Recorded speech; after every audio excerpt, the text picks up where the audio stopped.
All right, members and everyone present here today. It is now 1:20 p.m., July 13th, and I call this committee meeting to order. Uh, Present here in the committee are Senator Paul Manglonia and Vice Chair Senator Karina Magofnia. I'm the chair for this committee, Fiscal Affairs. With three members present, that constitutes a quorum to proceed with today's hearing. Senators Carl and Selena will be joining us momentarily.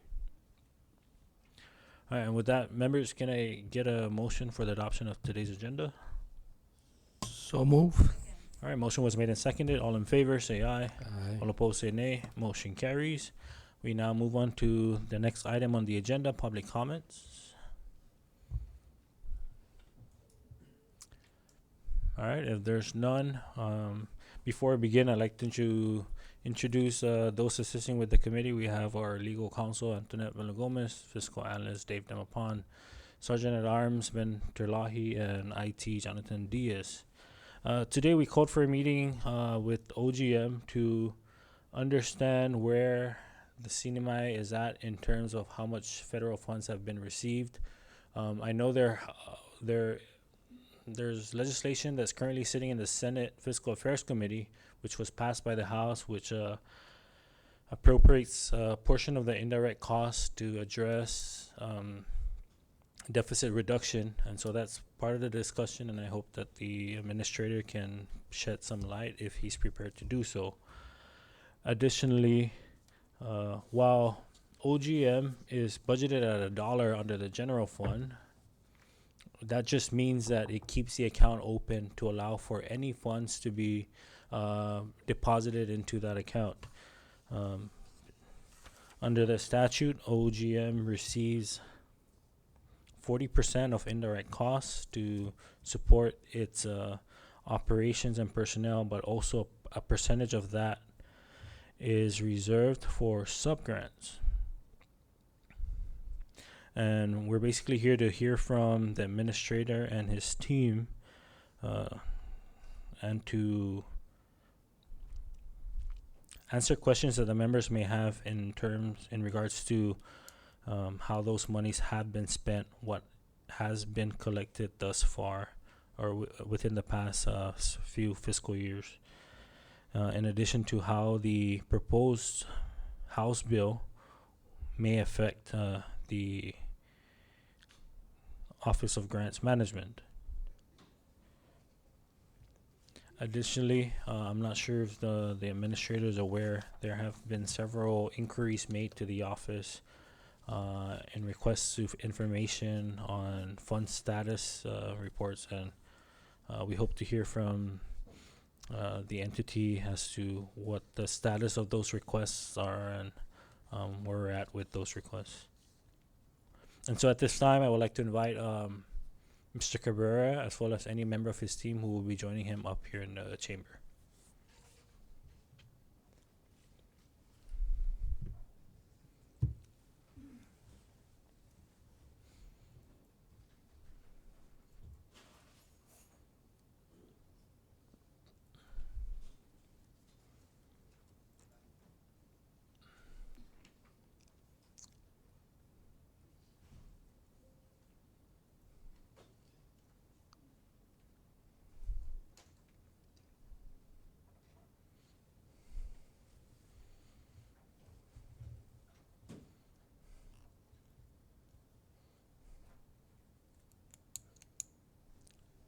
Yes. Unless you want to swear. No. I'd like to also recognize our fellow brother from the island of Rhoda, Mr. Maratita. Welcome. Mr. Cabrera, at this time, if you would like to provide a statement to the committee, the floor is yours.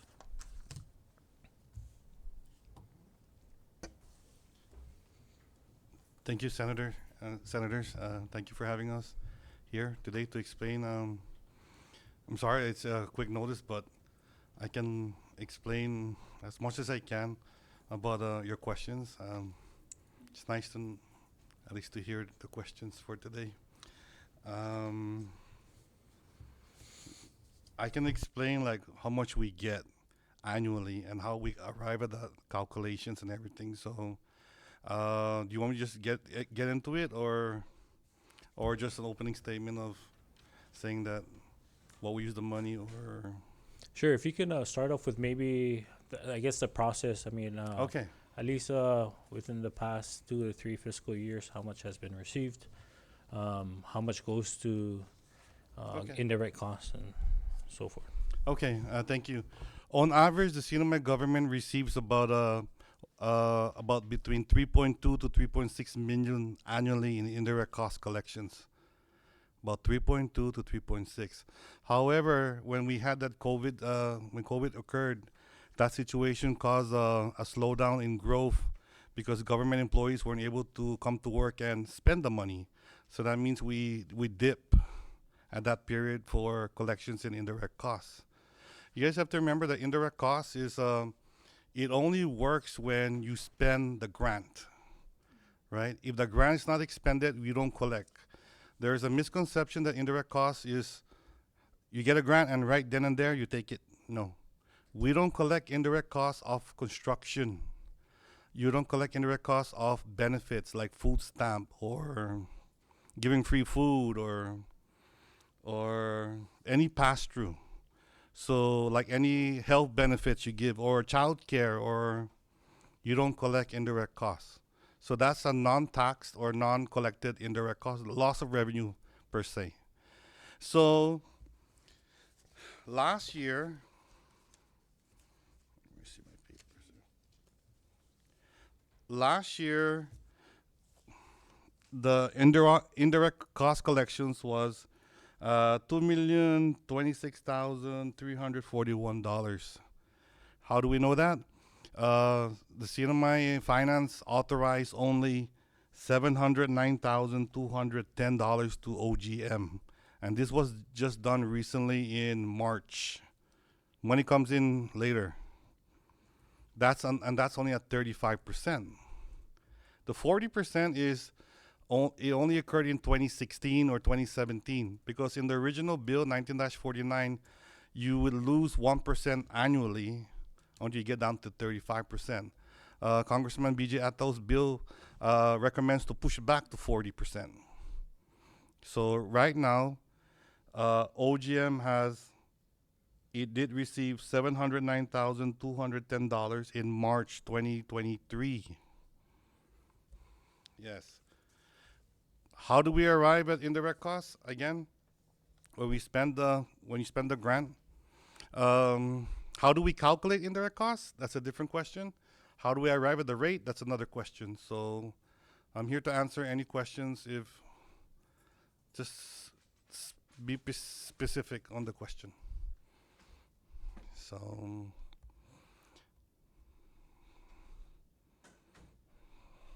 Thank you, Mr. Carrera. At this time, would you happen to have a figure as to how much is currently sitting in yes, 1043? with the change in munis, the new account number is 2610I.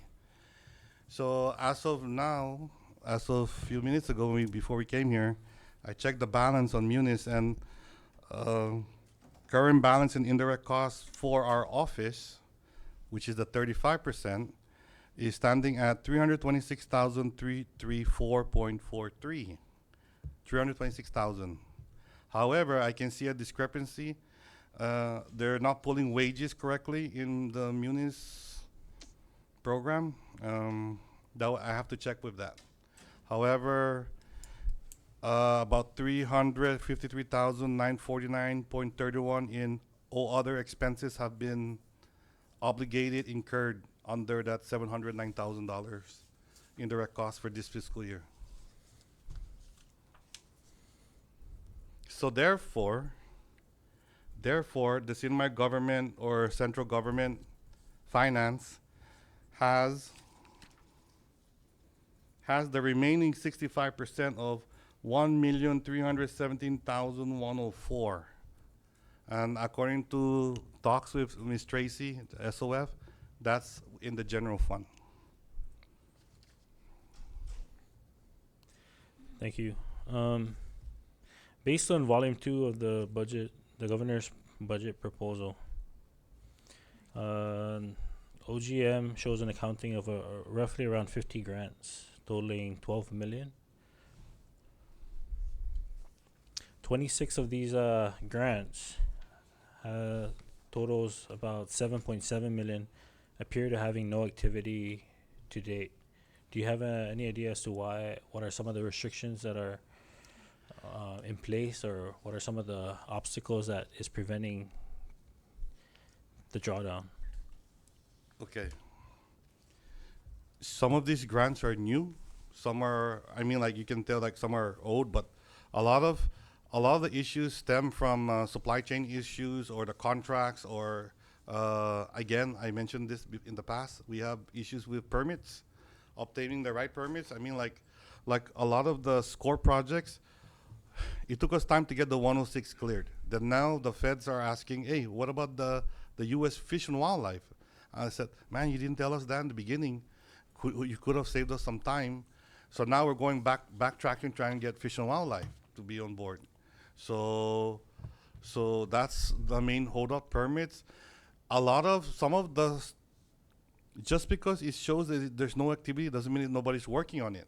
For example, like the brush fire truck on Rhoda, the contract has been executed, but it's being obligated, but it's not really moving because the contractor cannot get the right frame from Ford company in Ford to prepare the Skeeter truck. That was just yesterday's comment from because of the mayor of Rhoda's asking why they took 55,000 from her account. So there's a lot of issues that factor into why things are moving, but we are trying our best to move money as much as we can, especially solar projects. It takes time to the hospital, for example, it just got contracted out yesterday or last 2 weeks ago, but we're still waiting for the permit. Then there's an issue with change with the first phase. CUC disconnected the solar, and now we're trying to fix the situation with doing a prime meter line outside the hospital so they can turn on phase 1 solar and then work on the rest of the projects. Because the hospital will require phase 2, 3, 4, 5, 6, 7, and 8, and they don't want to keep going on if they don't address the original problem. So there's a lot of things behind. But if you're interested in a particular project, we can discuss and check in our computers.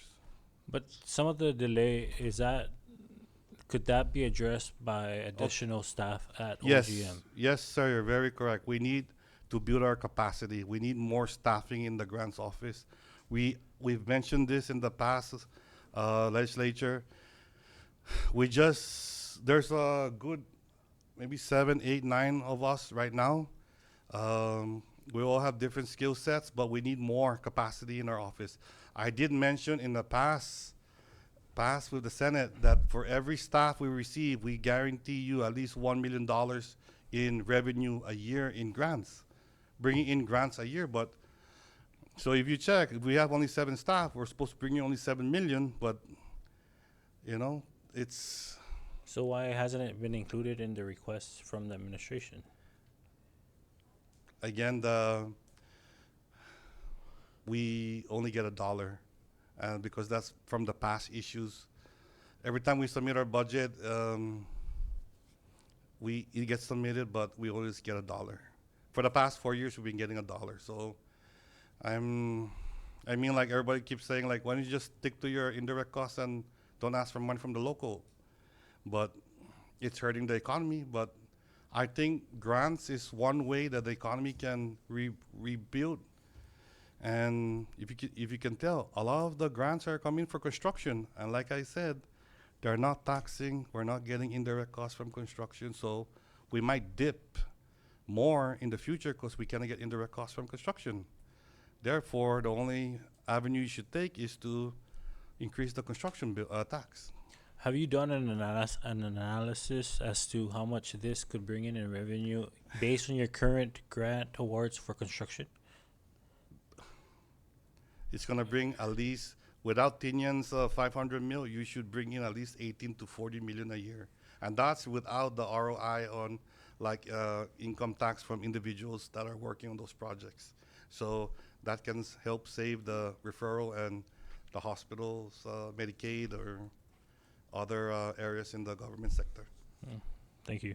Sorry, before I go any further, I'd like to acknowledge the presence of Senator Selena Babauta. Now, so again, going back to my question, has the why aren't these additional? Projects. If what you're telling us is that one grant writer can bring you $1 million, why hasn't the administration or OMB or finance include these personnel into?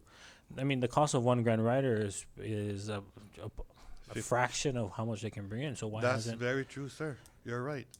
Sometimes it's even like you would you rather give me 3 hours of my time to make 250K?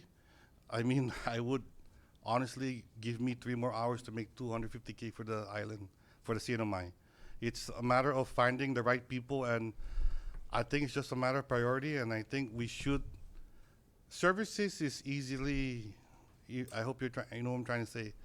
Writing grants is an art. It's a skill. It's not. Not everybody can pick it up like tomorrow. We need people that know the trade and get those money in.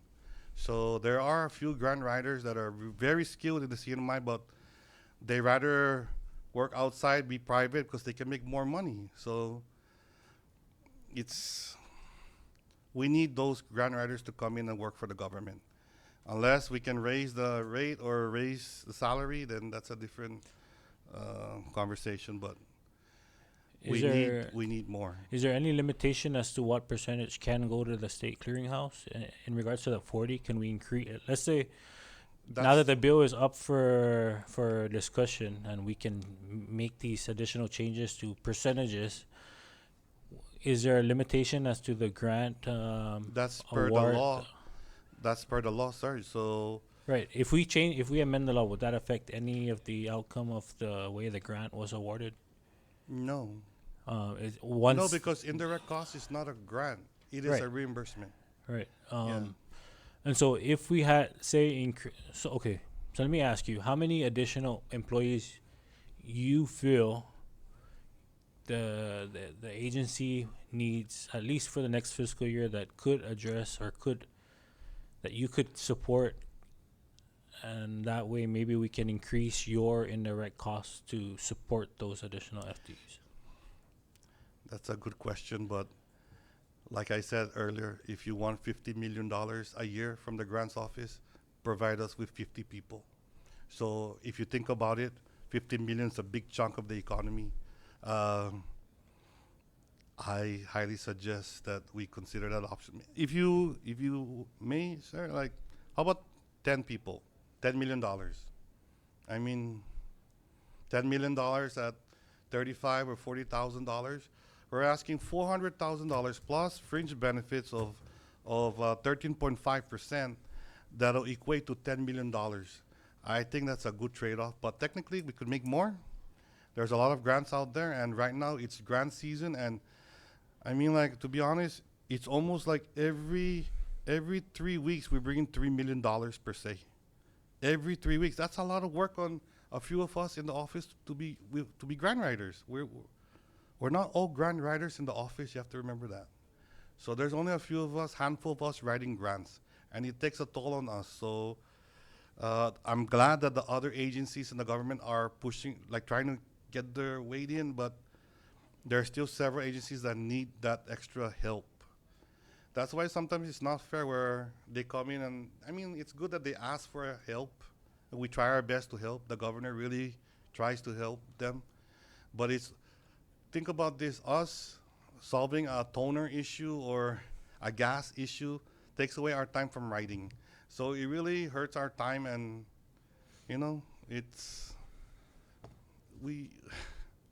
we're trying our best, basically. And the CNMI needs our focus to get more. Our job is to find money, and I think we're doing a great job in finding money. Okay. Now let's just say this 10 FTEs is being considered. Would you have that capacity, or would you, I guess, include additional or personnel from Rhoda and Tinian at least to make that connection between, or be under your authority, but then be assigned to Rhoda and Tinian to focus Yes, sir. on opportunities there in these two islands. We have a perfect example right here, Mr. Dwayne Maritita. He is contracted under our office as he's an employee. He's a grant writer. So they will work under him as the main supervisor for the Rhoda section of the grants office. Okay. So our job right now, because just remember I mentioned earlier that we just got our money, but then the typhoon came in, so our priorities have shifted. We need to be able to staff Mr. Dwayne correctly and to give him the vehicle and the gas and the room and all the resources he needs. But it takes time when all the grants are, with all the bill money, the IRA money coming in, apply. It's like every week you have to keep applying. It's hard, right? So people have to understand there's a lot coming down the pipeline with grants. So even just like the solar, that's another thing that's due August 14, 15. EIC, Energizing Insular Communities, is due on July 17. We have to prepare the entire package for the CNMI. Keep in mind, like 13, if we are submitting 13 grants this weekend, the other agencies that have submitted, it's only like 2 who wrote the other 11, the grants office.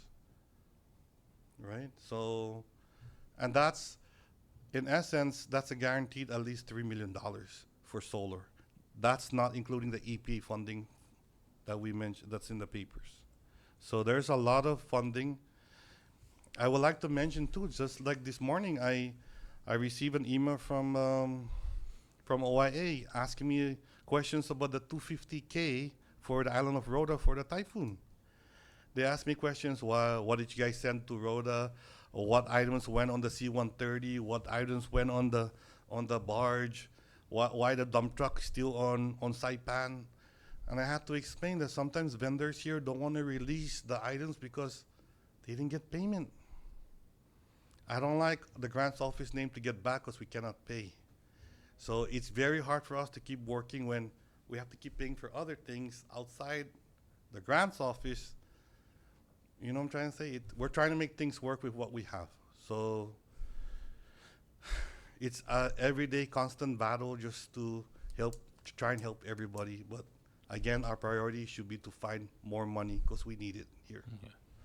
I'm glad you mentioned solar, and I just want to, have you state on the record. I know we briefly talked about this, but during our discussions, you said that award for the 2,500, there's no entity responsible for administering that grant. Is that correct? As of yet, the governor has not identified, but Tina Sablan reached out to me in email saying there's a grant available about it. As a member of the Energy Task Force, we jumped on it because the grants office has more solar projects in the entire CNMI as a government entity than any government entity. So I would like to think that we can push for it, especially since we have the SERA program that's ending, and there are staff members there that need a job. So, and then with this new 25 million, we can add more staffing on board to try and deploy all of this solar. So it's a win-win, if you may, but I sincerely hope that maybe the governor would consider giving this project to our office. Yeah. Thank you. And just one more for clarification before I open the floor to the members. You said the 709,000 that was transferred to OGM, for what period is that?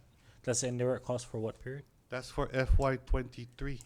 And what do you project the indirect cost for OGM for 24 to be?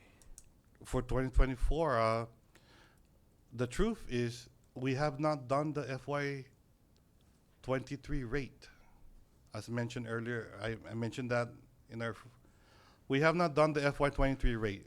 That's about a 200-page calculation just to arrive at 2 numbers.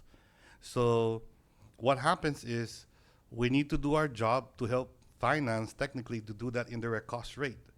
So that rate, if you understand where I'm going with this, is if we get that rate next week, it'll infuse a new $3.6 million by September or October of this year. That's why this 709,000 last year came late in. So we So just every year there's a new rate. yes, sir. There's a new And rate every year. Finance So is the cur- one that provides that rate. No. They provide the data, and the OGM office prepares the indirect cost proposal for the state. So the indirect cost proposal for FY22 is 7.51% if you pay for power with the grant. If you don't pay for power, you pay the high rate of 29.01%. How many offices? Of course, a lot of offices would rather take the 7.51%. There are only a few that said, "Oh, I can't deal with it, so I'll just pay the high rate." So what's the holdback with determining the rate for this year? Our time. When do you expect to have that I rate? expect to try and work on it by maybe next Tuesday. How long will it take me to work on it? Maybe 5 days.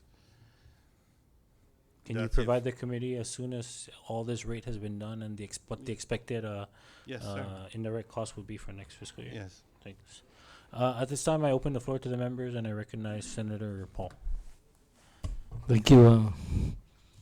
Thank you, Epi, and everyone here. That's alarming that what we're hearing, that you need employees, grant writers, and you cannot hire them?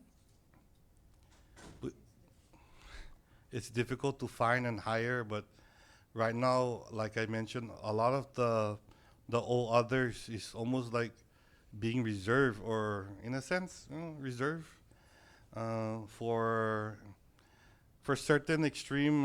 Like for example, I'll give you a very good, the typhoon on Rhoda. Who paid for the food? FEMA didn't pay for the food. The grants office paid for the food. The barge didn't want to send the food to Rhoda because they didn't get payment because something happened with FEMA and COVID. The vendor never got paid. So they said, no, we're not going to help you with the food delivery to Rhoda because the government owes us. So what we had to do, we had to work our butts off to get the check to them. Advance payment just to drop the food to Rhoda. So No. But I'm Okay, trying go to ahead. understand how are you control in your budget with FTEs? in regards to FTEs, since we get $0 from we get $1, from the CNMI government, the FTEs are almost open on the 2610I. Technically, we can, the way You can I've hire as many as you need, right? yes, sir. Okay, and then how do you budget now for your staffing? Where do you get your funding for your From staffing? the indirect cost reimbursement, sir. Okay, so pretty much it becomes like a revolving fund for you, Yes, right? it should be counted as a special account revolving fund. Yes. Okay, and so maybe this comes later, but in the revenue estimate for the CNMI government, we're seeing a revenue projection here, $902,000.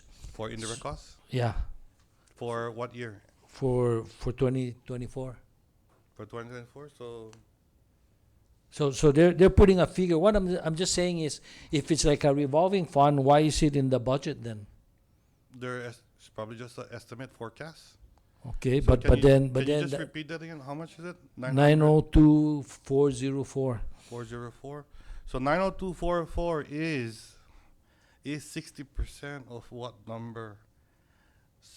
So they're pegging the indirect cost to be at 1.5 million a year. That's our Okay, but That's I'm a I'm not conservative- gonna go there yet. But I guess my question is, you control the so-called revolving fund. You're not limited on your FTE. Why don't you hire more? yes, we would try to hire more, but again,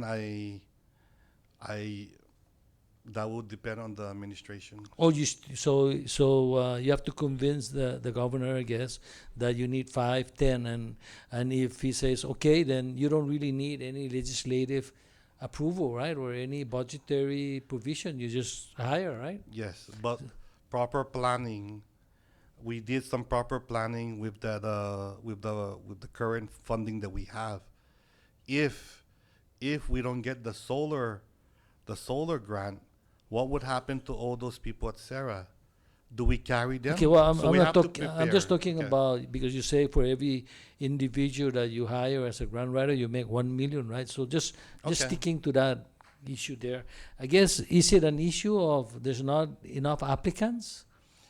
Do you require a college degree here for this position when you advertise? I mean, like we profess that if you have a college degree, we pay at a certain rate. But you can hire somebody with an AA or Yes, the yes, we smart, can. right?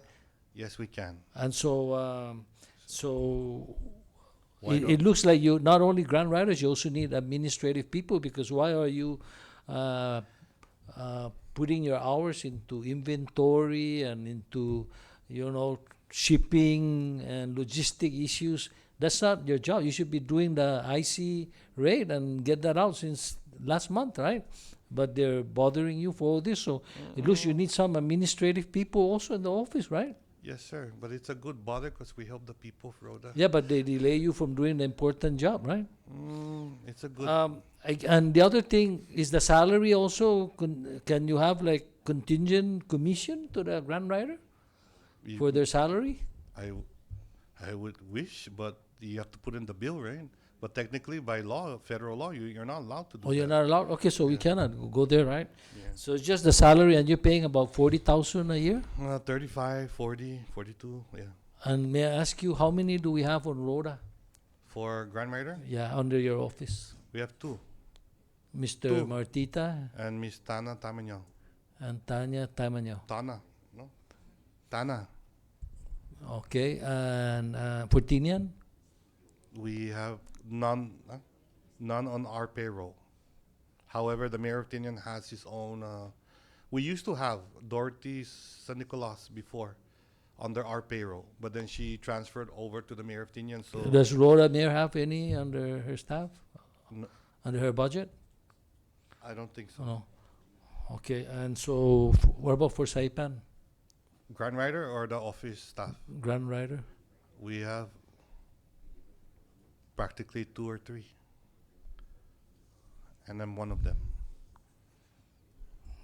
Okay, and so if we ask you today, how many grant writers do you need in the CNMI? What would your answer be, based on the situation today and based on I your would ask discussion with the governor and all again. that? Maybe I would ask for a minimum of 20, You would need 20 today. at least 20, so we can get more money in. Okay. Okay, so would you need also somebody for administrative? Yes. Yeah, maybe like two. And you would also need some for Rhoda, right? And Tinian? Yes, sir. Especially for the solar also, right? Yes. Hopefully, the solar project will lend itself to having a programmatic and administrative people. Do you have any Sarah staff in Rhoda? No. Whatever? No. Okay. Can you explain briefly what's indirect costs? What's indirect? Okay, I want to understand. Indirect cost is the cost of working with federal grants. For example, like the use of finance, older people, the use of treasury, the use of budget, the office of budget. It's like a fee for indirect services from this pool of talented expert people in finance. It's basically the finance world. That's why it is very critical that we understand that indirect costs should belong to that pool of that group of people. The reimbursement is for their services, not the general fund services per se. So think about this, right?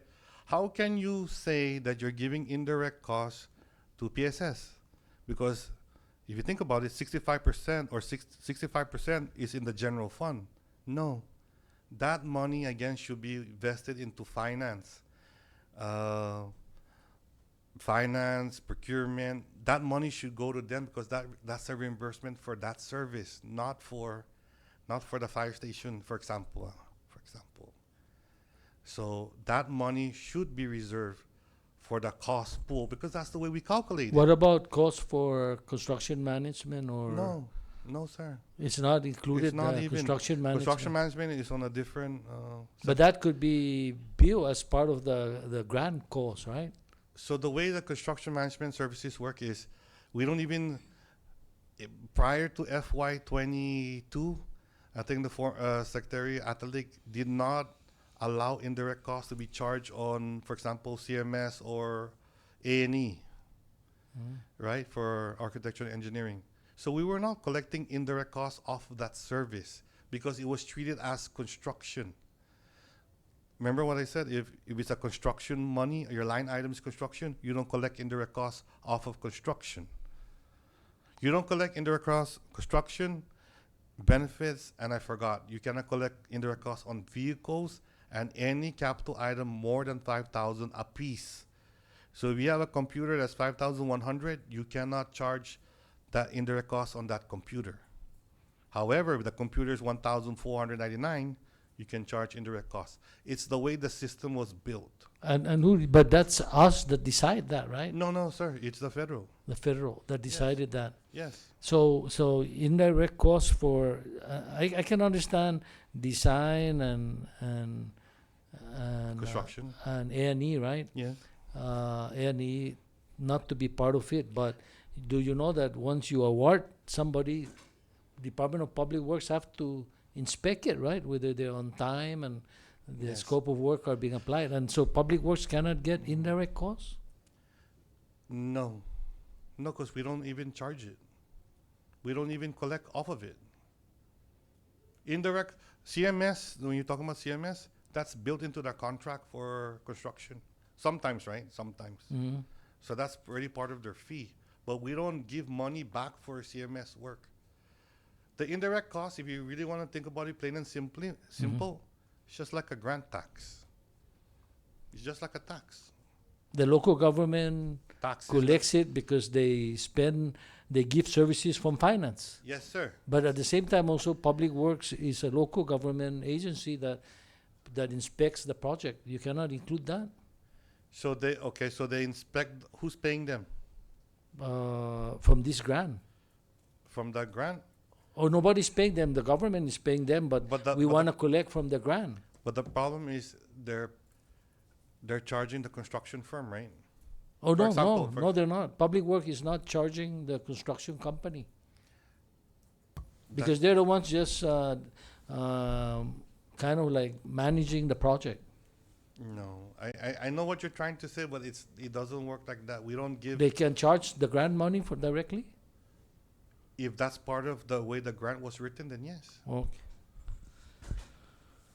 Okay, and so let me ask on this allowable finance services. What's the cap? You're saying how does that rate again work out? Can you explain the indirect cost? What's the rate? The formula is, Yeah. So for example, the grant we have is $100. The grant is $100. You're paying for power on the grant. Everything that you do is allowable, for example. So if your grant is $100 and the rate is 8%, for example, the indirect cost rate is 8%. So your maximum collection of indirect costs is $8 I see. for the entire project. Regardless whether it's high Regardless, or whatever, $8. So out of the $8, 30 or 40% of that goes to the OGM. 40% of the $8. who determines that? That 40% The law, 19-49. Okay, that's So that's our therefore, the law. office gets $3.20 Okay. out of that $100, and then the leftover $4.80 goes to general fund. That's it. Therefore, for example, if you have a construction house for $100, I mean, and there's parts of it there that says like we have to announce for the training or the bid, and the bid is worth $2, right? I can only collect indirect costs of that $2. So $2 times 8%, $1.60. Out of the $1.60, I can only get 40%. So I get 64 cents. Okay, so based on that 40% per low, Yes. this year, last year, what's your average? So the average collection indirect cost, like I It's mentioned, 3 point. is about one for the whole cinema or just the grants office? Grants office. Well, Grants office maybe both. for the entire cinema, like I mentioned, is between 3.2 million to 3.6. And for the grant, 35% of it. 35% of that, no? Yes, sir. So basically, for every $100, grants office gets $3. So, but for the grants office, what's your at the end of the year average? You leave on the table. You're Yep. 35%. Sometimes, if you looked at our budget in the past, sometimes it's negative. How is that when you're not hiring people? We help we help the mayor of Rhoda, mayor. Oh, you can use that money for anything, right? Technically, I mean, like there is a sub-granting portion, the 20%, and we do try to help if we can. You know, we try our best. We try to provide to the community with the permission or with the authorization of the governor. So how much is that per year on the average? 100,000? 20%, Yeah, how 20 much? to 30, 20%. In terms of numbers, it ranges between like 140 to sometimes 200,000. You're right. So you actually have money then to hire more people if you do not play with that. That is level. very true, sir. That is right. You can actually hire. More if we maybe remove that Yeah. 20%. However, we have an internal, maybe internal rule that we do help Rhoda and Tinian with mandatory like 10 or 20% of that 20%, for example. Okay, I know the other members have questions, so I'm just gonna. Okay, so Can I run to Rhoda specific project? Like, what's the status of the crane for Rhoda? sir, we applied for that grant just recently, and the answer did not come out yet. Only the 3 grants for the top grant came out, which is for the single audit. What's that one? The revenue management system for finance and the training for the public auditor. So they're saying that they're gonna make announcements pretty soon for the maintenance assistance program and a phase 2 of the TAP. So maybe in 1 month or less, Phase 2 of what? the TAP. So we did not know that they're gonna issue twice the TAP grant. That's what we've been hearing. What about you're talking about Rhoda, right? I'm talking about in general. Or in general, these that you just Yes. mentioned. I just want to mention is just the TAP grant awarded. Because you asked me what happened. We did not get any word yet for any MAP grant, and only 3 TAP grants we got awarded for. That's 1.6 million. Total 1.6 total. 1.6 for now. Total now. of the 3. Yes, ma'am. Of the 3. However, on average, the cinema usually gets between, since the funding, we can see about maybe 2.7 to 3.1 million annually from the TAP grant. 1 million from the MAP. And how With- much is the yes. IDC for those? It depends because is there construction in there? It depends on what gets awarded, and they haven't spent the money. We just got awarded, so right now they're preparing the allotment. It's routing for signatures. And what projects are going to be funded with that? The revenue management system, Okay, the phase 2. 3 for finance, revenue tax, the single audit to do a proper intense audit of the ARPA funds, I believe. That one was awarded at 885,000, and then I believe the Office of the Public Auditor got 160,000. $500,000 for their training program. And you said the TAP was awarded multiple times. This is the second time they had phase 2. How much was the first phase? I mean, like maybe that was 3 years ago or 4 years ago when they had extra money. Every time they have extra money, they take our old grants that we submitted and they try to give us some extra. Are any of those TAP grants paying utilities? Yes. All of Yes. them? Not all of them. But we highly advise every agency in the government, if they have federal funds, to please pay their utilities. Do not wait. Use it. Because technically you're violating the terms and condition of the indirect costs, right? Some agencies are very smart. They put the money for utilities, but at the end of the fiscal year they retract it, just so they avoid paying the 29%. So it's up to finance job to catch that. We're trying to catch it, but sometimes it's last minute, right? And that's a loss of revenue from the indirect cost side.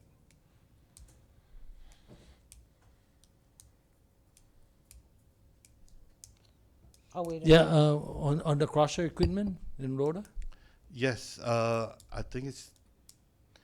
All I know is I heard that they approved something at procurement to allow for the vendor to push forward with the project. That's all I heard. What vendor? I will maybe Fidel. I'm not sure. Oh no, because I've been following up on this, and the crusher, I understand, still at the harbor. Yes. So- So our job was to purchase it. So we purchased it. So now the mayor's job was to award the use of it. Well, we've been waiting for an RFP proposal. So So that's the RFP that just got approved at was it advertised already? I am not sure. So that's the Who- mayor of Rhoda's duty, or So they already advertised the vendors that have submitted proposal? I am not sure. You have to ask the mayor of Rhoda. I mean, I can ask for you. So I guess no, I'm just trying to understand the process because you're the applicant, right? Like I said, I only bought the item. That was my job. You bought the item, And then the mayor's job is to execute. so you transfer it to the mayor then. Yes, sir. So it belongs to the mayor mayor's owns office. the item And so it's still sitting at the harbor though. because they don't know who's gonna be the custody. The So we custodian don't know of the how much item. we owe for Stevie Doring storage According- for like I half a mentioned- year. That's between the mayor and RT&T but according to the vendor, they had an agreement with RT&T that there should not be any costs. So You're not aware if there's any cost for. I've been hearing that there's a amount floating around, but that's between the mayor and What's the amount floating I've around? been hearing like 40,000. 40,000 for the storage? But For- that's not supposed to be the way. The agreement was that item is already on Rhoda. They're just waiting for who is going to be the guy running or the company running it. But in the meantime, because it was parked at the West Harbor, not picked up. We had advised the mayor to take it out ever since, but that's And I'm it has come up to 40,000 now, the expense. Can we charge that to the grand expense? if there is a leftover, then yeah, we can try and do something. But those But are the, we personally contacted your office on Yes, that, you did. director, to warn you that we want that out, 6 months ago. yes, and I'm working with the mayor under her advisement of what to do, and she waited for that thing from that document circulated with the attorney general and several people before it got approved. So I only heard about the approval maybe last week or last 2 weeks ago. Well, but you gave us your word then that the vendor assured your office that the government will not incur a Yes. penny. Sir, I understand. And that's why, like you just mentioned a few minutes ago, the little administrative stuff that we do. We do a lot of little administrative stuff. And that's one. Well, this is This big to you. It's big. This is So we is- will resolve it. We will resolve it. I want to know how much. Okay, sir. I think the committee needs to know how much the government. Why is the government paying 40,000 when we warned your office 6 months ago that when it Okay. first arrived that we got to take it out. Okay, sir. We will arrange it. We will fix it. We will get that quarry open as soon as we're Okay. done submitting the grant that you do like this Friday, and then the indirect cost due. We're gonna start on Tuesday. So finally, and I guess maybe the members will understand. Can you brief us on the solar? Who's qualified? Commonwealth-wide, that all the I mean, that's the big. 3 islands will be qualified. So, but what is this program in a nutshell? What's it about, and how would it benefit our people? Can The you goal of the please- program is to reach net zero in terms of carbon emissions for the island, right? So, looking at the ratio of available funding, it is highly recommended by the notice of funding opportunity that you meet at least 10. There's a ratio, right? So it's like 2,500 to 25 million. There's a ratio. And then I know I probably misspoke in the newspaper with the CUC about it being a mandatory grant. However, according to the notice of funding opportunity here on page 14, it states that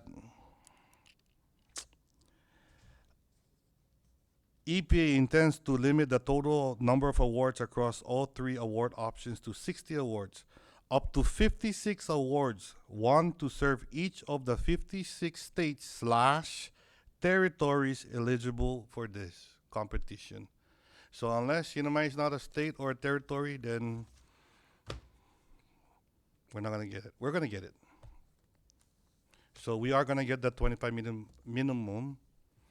That's on page 14. So we are trying our best to expand on we're preparing a survey, an online survey to try and gauge rooftop, concrete or tin, or several questions. And we're trying to work with EPA to try and see what other questions that would help us, because the grant is due August 14. And we don't want to lowball and say, hey, we're only going to get 25 million minimum. What if your house on Rhoda, or for example, needs trusses that should be metal, so that way we can properly secure the solar for 175-mile-hour wind? So we are trying to do what if it has to be ground mounted because your roof is not strong enough, for example? We need to be able to calculate how much load, how much, there's a lot to think about. 25 million sounds a lot, but please believe me that sometimes some houses don't take 10 kilowatts. Some houses are small, right? Some houses have small power consumption, maybe only like 3 kilowatts. Therefore, more houses will be made available to take this project in. More than 2,500. income or It should, for now, it's saying it's available for low income and disadvantaged communities. The CNMI is severely disadvantaged community. yeah, but I mean, We- as far as the individual homeowners to Sir, apply, we're trying to make everybody so qualified. everybody that has a home that Yes. needs a And or if you wants it. if you follow from the article from the Variety before, we are also working on a revolving loan financing program through the Department of Energy and OIA to try and push for maybe a middle class loan or financing grant program up to maybe $1 million. So that way we can do a cycle of adding solar to houses while getting payment, and add solar, get payment. We are trying our best to figure out, One a loan when it's grants. just in case, like your question, right? What if you're middle class or you're upper class, and then you cannot get it right away? It's just an example. Also, in the revolving loan program, it allows for government offices to get that, to avail of that service. So that's very interesting, right? So the government's having a hard time paying its utility bills. This is one way of reducing its consumption, and it's the trend that we should be going to. So the 25 million includes government applicants also? No, sir. It says residential. Okay. I'm talking about a different program. Thank you. Thank you, Senator Molan. Sorry, members. Just a quick follow-up. Since Senator Paul brought up the crusher, the crusher, and there's been recent actions. So, again, just to be clear, you got approval from the grantor to allow for a PPP. Was that the case? The grantor allowed to do the PPP as long as the ownership is transferred to the mayor for that. Once the item is purchased, it belongs to the government. Okay. Do you know if the PPP went through? I've only heard like very small like sentences from BJ from procurement that it did go through, but I never got any document because the timing. Was it? Do you know if it was bidded out or if it was sole source? I know that it went through the Attorney General, so I'm not sure. We need to get that document. Please request from BJ for that document. Thank you. At this time, I recognize the Vice Chair. Thank you, Chairman, and welcome, Thank you. OGM and team. Well, I have a lot of questions, and they're like all over the place, so please bear with me.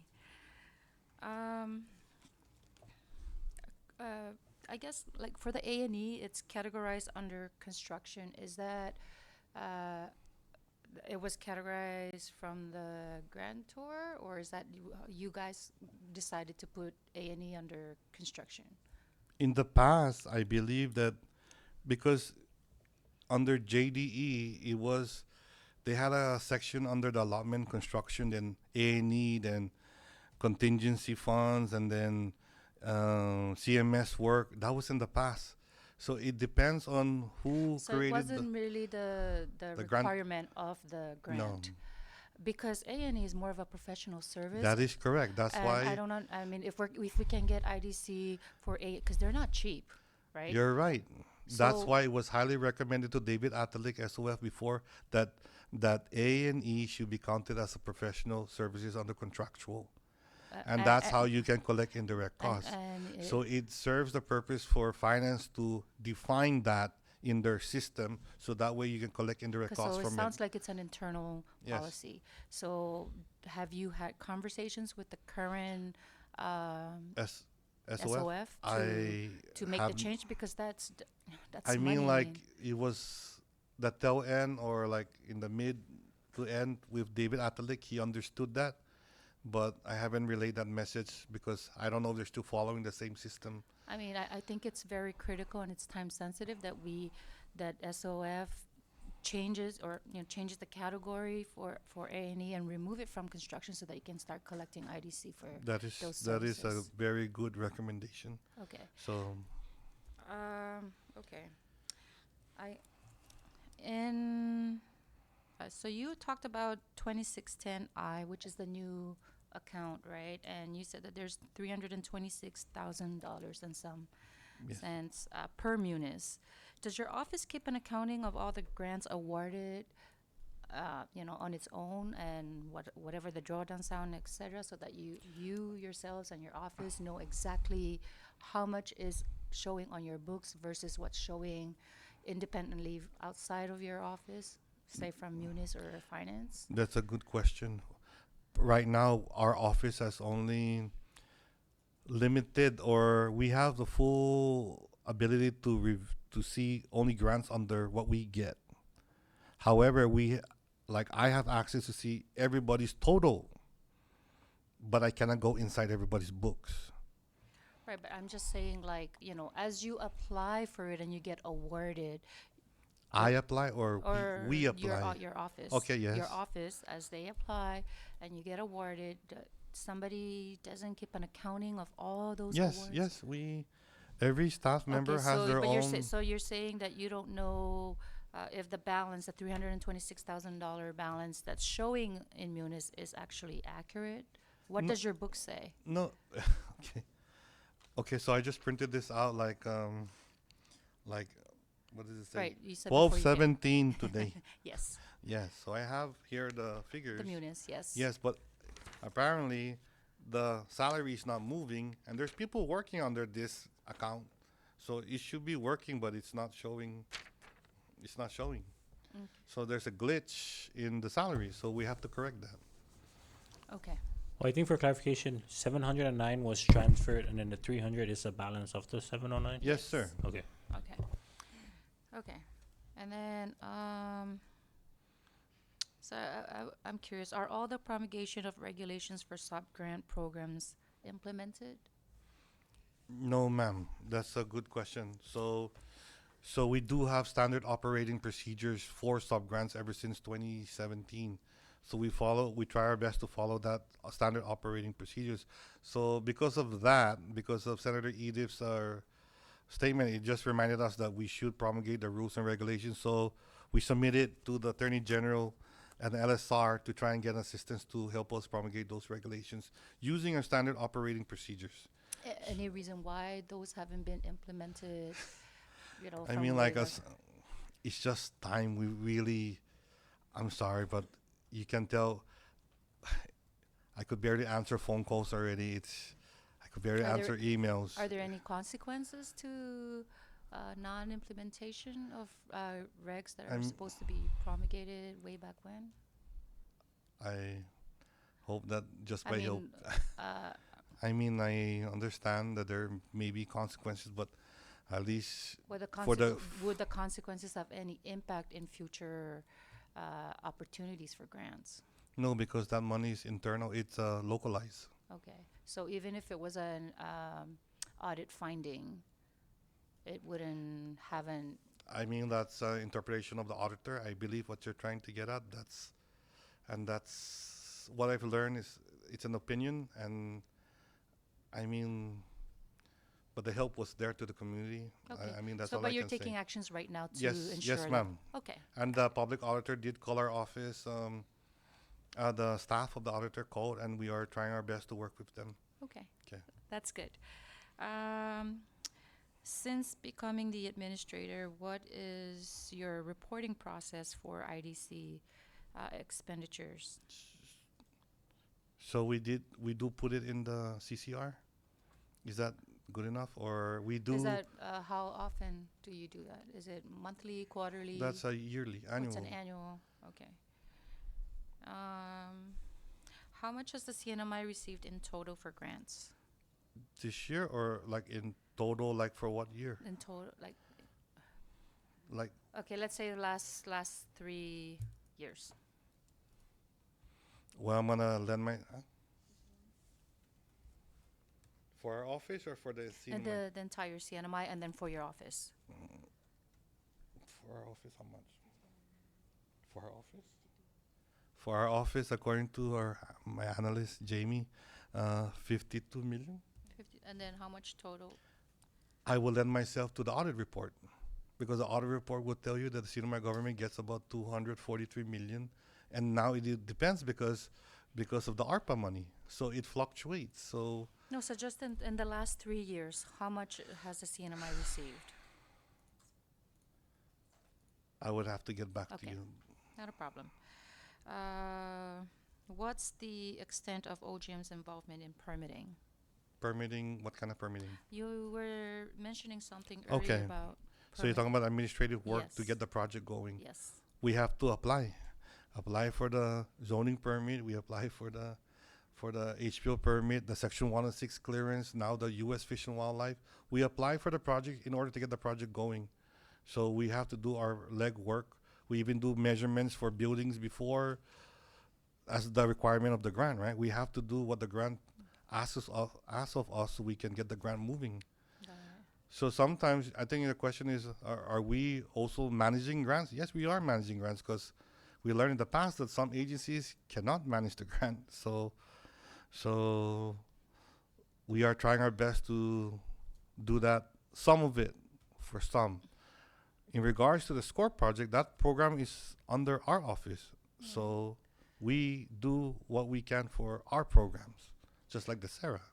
So so for the offices that you are helping administer the grant, right? Like they can manage their grant. However, many of them don't do the report. So But what you're doing is you're enabling and absorbing the additional duties and responsibilities that that that's taking time away from the you're actual very work. right. It also takes the time away from the staff only because, and that's why drawdowns cannot happen because the report doesn't go in. Right, so how do you fix the problem? Because the problem is not with you guys, the problem is with the agency that's unable to fulfill So- their reporting requirements, so what, So the administration has informed me to send them emails to do their work. So we're doing that, okay. but the deadline is fast and approaching, and if they can't do the work, we end up doing it and interpreting the work for them. And that's the sad thing about it. We like to get the money, but they don't want to do the reporting.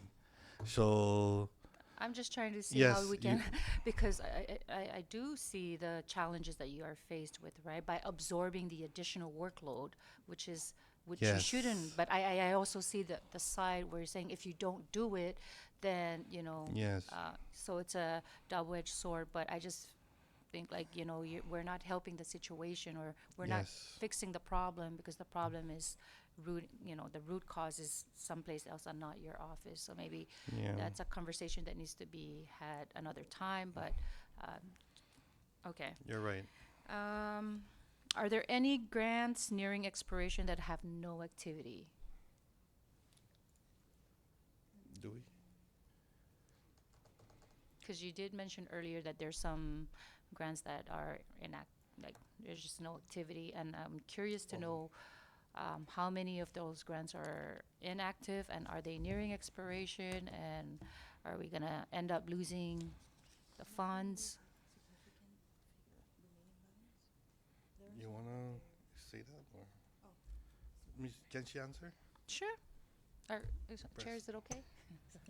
So, um, those that are expiring, none of them I can flag to you that have like significant or insignificant amounts. A lot of them are, for example, you have one that has a remaining balance that is expiring this September, around $20 left. So we do So try our immaterial. best, like, to monitor those that are expiring before September, to flag to them if there are any inactivities, because as much as possible, the office does wanna Are there spend the any money. that are? Nothing I can flag to you that right now. ma- We've that are- we've took the measures to Got make it. sure. Okay. There was also, I had some inquiries from constituents regarding a fishery grant and what's taking so long, and like, has any of that grant money gone out to any of the? No one has received money from that. In the papers in the past, I mentioned that you're supposed to get at least $210 or $211. I got an email from the Pacific States Marines Conservation, or stating that they just finished doing Alaska's payouts. Now they're doing California, then American Samoa, then us. Oh, so it's not that we don't have, so we No. don't have the funds yet. We don't have the funds because the checks all come from Portland. So they're doing it there. We just submitted the documents. They're going to process it there. But That's what happened last time. information came out like yes. maybe a year or 2 years Yes. ago? When The office has taken the measures to consolidate everyone's data. We've done everything in terms of submitting everyone's application, validating everyone's information. It's all up to them now. So has the office communicated or sent some kind of a letter correspondence to all these applicants, letting them know what the status is, so that they're not wondering? Because some of them said that they haven't even received any calls or letters or anything, just letting them know what, where they stand on the application.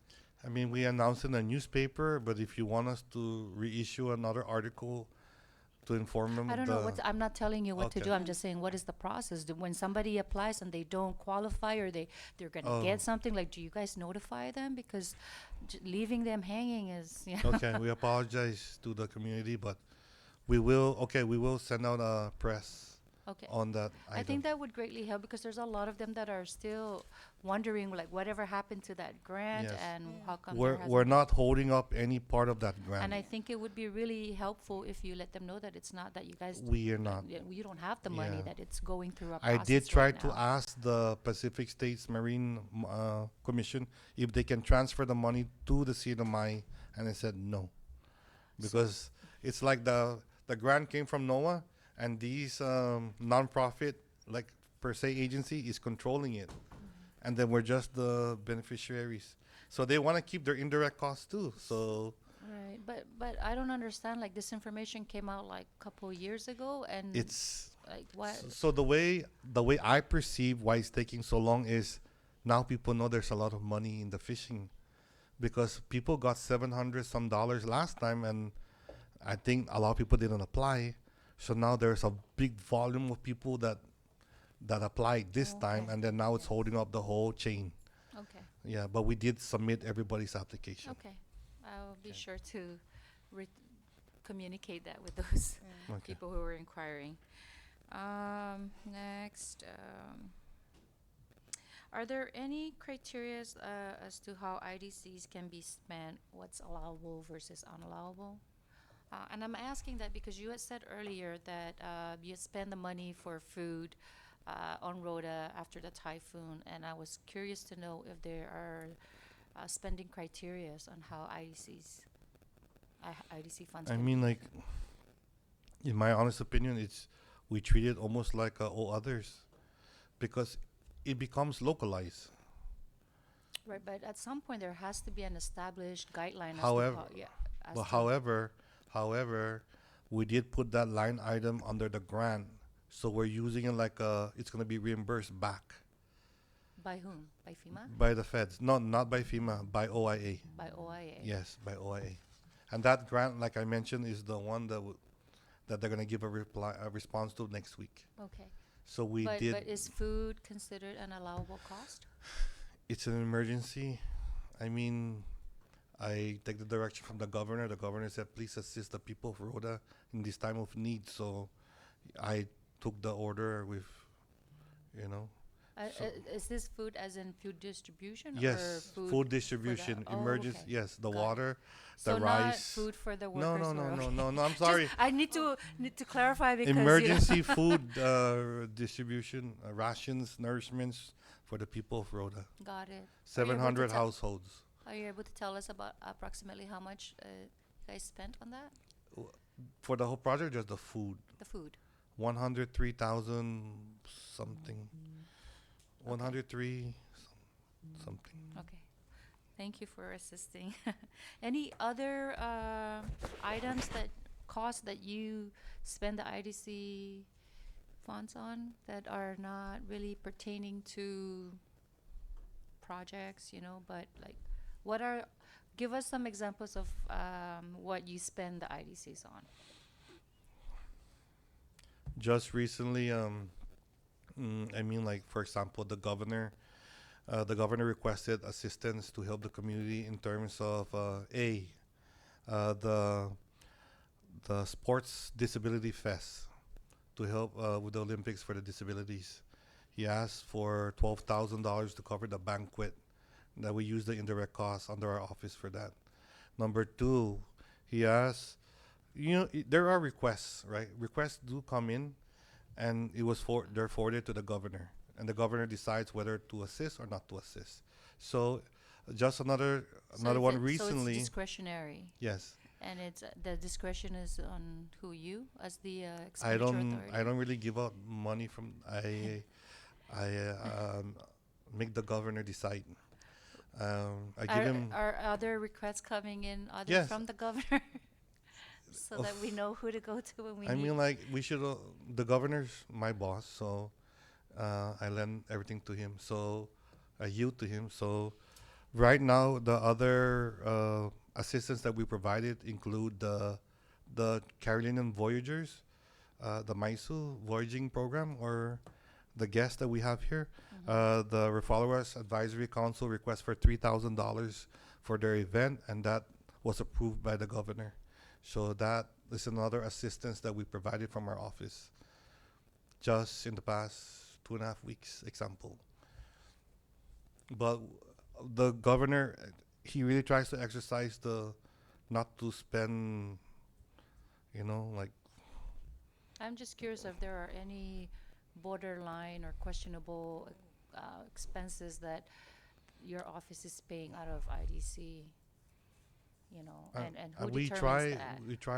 we don't try So, to do so those. that's why I was asking if there's a criteria or a guideline that you guys follow to determine whether or not the requests that are coming to your office for assistance is I mean, like, just for example, right? Like today, the backhoe that we got from OIA, the hydraulic hose broke on Rhoda.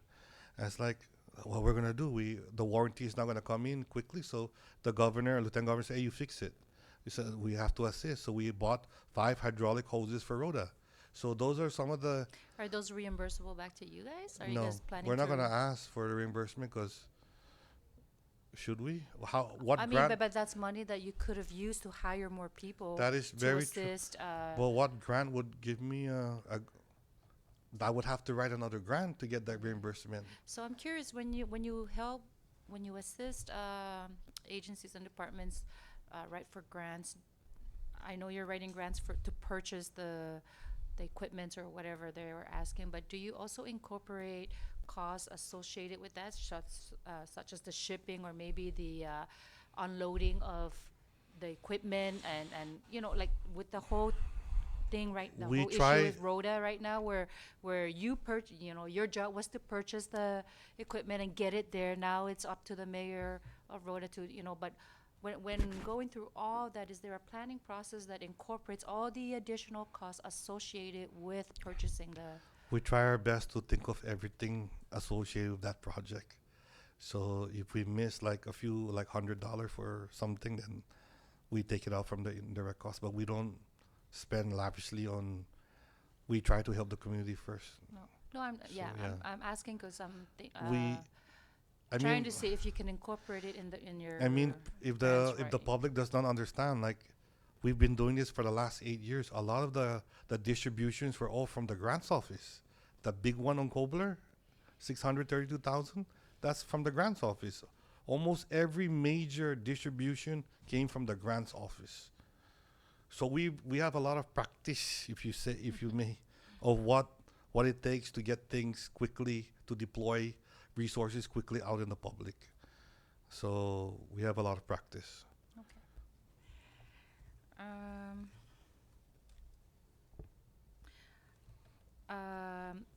is there ever a time where there's leftover IDCs at the end of the fiscal year, and if there's leftover funds, what happens to those funds? Per the law, there's no So you have to spend everything at the no. end. Per the law, there's no lapse. There's Oh, no there's no sunset. lapse. There's Oh, okay. no. It carries over to the next fiscal year. Got it. Per the law. Okay. That's all I have for now. Thank you. yield. Thanks. And thank you, Vice Chair. At this time, we'll just take a short recess.